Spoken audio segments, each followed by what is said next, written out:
Bonjour, je m'appelle Gabriel Perugia, professeur de saxophone, flûte et clarinette. Je veux parler un peu de chaque instrument qu'on avait ici, à commencer par le saxophone ténor, c'est celui-là. Le saxophone est un instrument du siècle XIX, patenté par Adolphe Sax à Paris à l'année de 1844. La première bande à jouer le saxophone, c'était les armées de Paris, et à la même année de 1844. Le sax ténor, il a une affination en si bémol, ça veut dire qu'il y a un décalage de un ton en comparaison au piano. Quand le piano joue la note do, le saxophone ténor doit jouer la note ré. Si le piano fait un si, le sax ténor, un do dièse.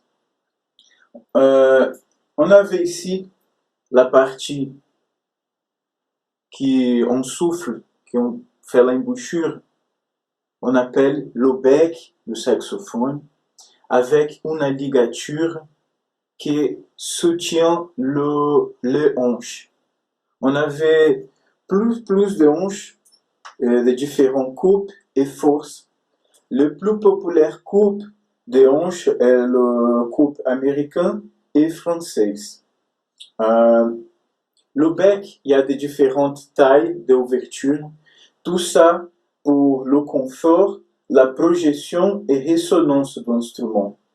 On avait ici le bocal de l'instrument qui est responsable pour la qualité de l'instrument. Ça vient d'ici.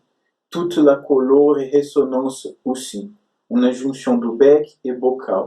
Okay? La première note du saxophone, la plus grave, est un si bémol. Je veux jouer ici et je veux monter jusqu'à la dernière note, un fa aigu.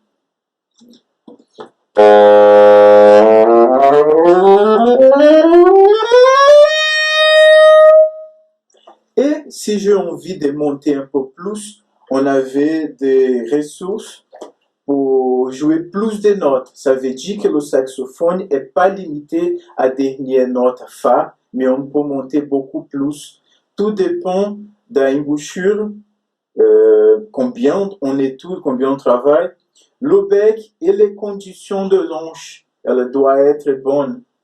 Je veux monter un peu plus, hein.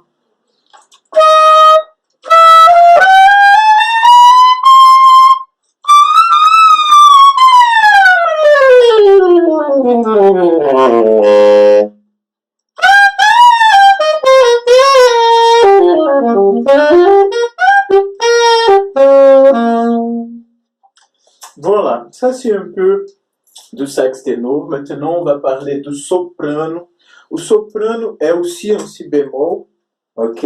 Une octave du ténor. Je veux jouer, faire sonner un peu.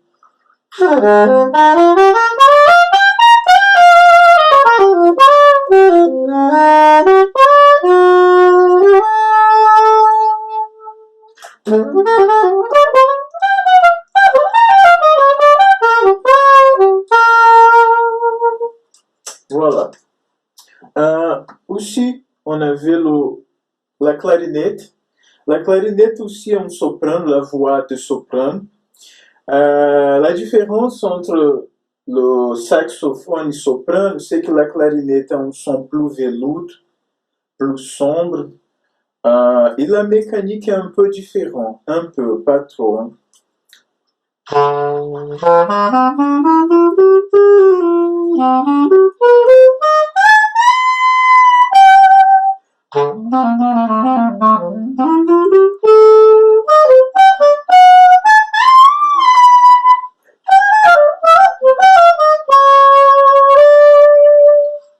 Voilà, la clarinette, il y a un doigté qui sont ouverts, tu vois. On doit fermer avec notre doigt, comme ça. C'est très intéressant.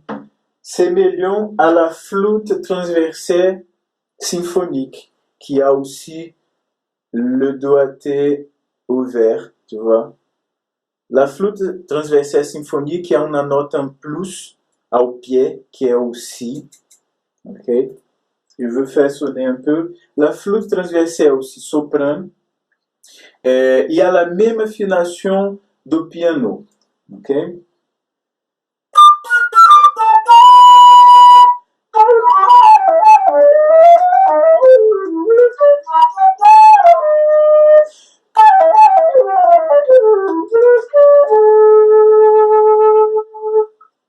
Et voilà. Ça, c'est un peu de chaque instrument avant qu'on avait ici. Merci beaucoup et que Dieu vous bénisse.